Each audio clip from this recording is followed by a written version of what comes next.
In this specific video, I'm going to show you how to create raving fans that will buy from you instead of just subscribers.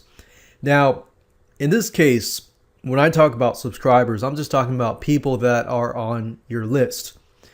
And what our goal here is to create a list of people that absolutely love your emails. So whenever you send an email, they see that it's from you. They're going to click it. They're going to take some time to actually read it.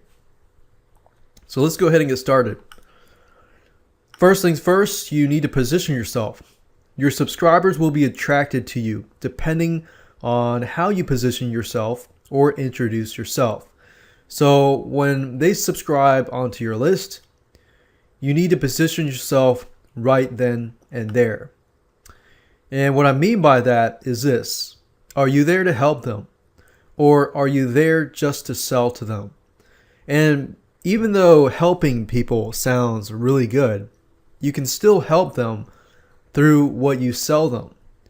Now, what I found is being on the extreme end of giving away free stuff all the time or selling all the time should be avoided. If you give people free stuff all the time, you've conditioned them to receive free stuff from you. And you've positioned yourself as somebody who gives away free stuff. Now, if you sell to them all the time, then they're going to think, how are you helping me?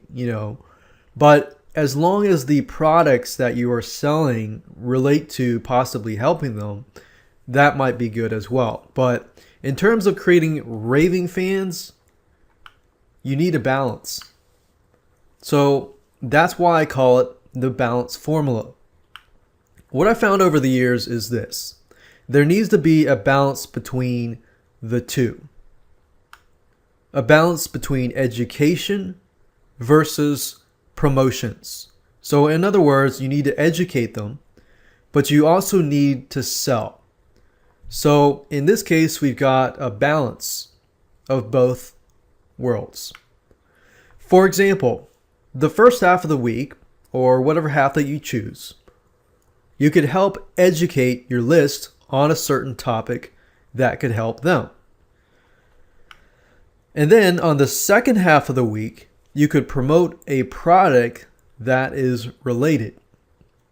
And what I found that works really, really well is discounts and scarcity. So if you teach them about a subject matter and you just teach them that's it, then that's kind of to the extreme.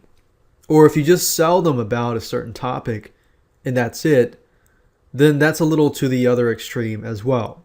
But you also want to make sure between the balancing of the education and the selling, that whatever they signed up for, you're only emailing them that. So if they signed up for puppy training, you could eventually probably sell them about elderly dogs, but that has to be later down the road.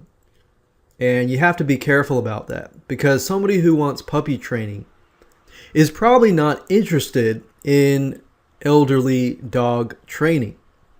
So you want to make sure that you balance it, but keep on target. Now let's talk about discounts and scarcity.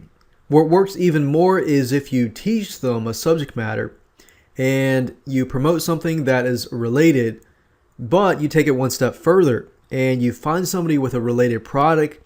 You approach them, you say, hey, I've got this list.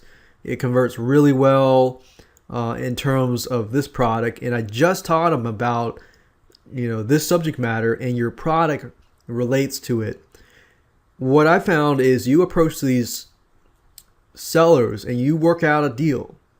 Even if it's 50%, 40%, or 30%, just ask 30% for 48 hours. If you constantly do this on a consistent basis, even if it's once a month, I found that this works like crazy, because people feel like, wow, okay, I'm learning something that's useful, but how can I apply it? How can I get something related to it? So they're already thinking about that.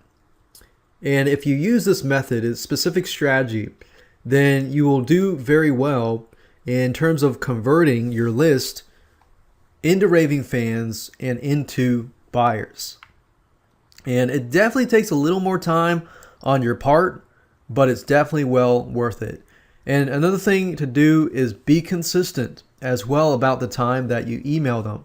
So if you're used to emailing them at 9:30 a.m. Eastern Time, then you want to make sure that you email them consistently from that point on at 9:30 a.m.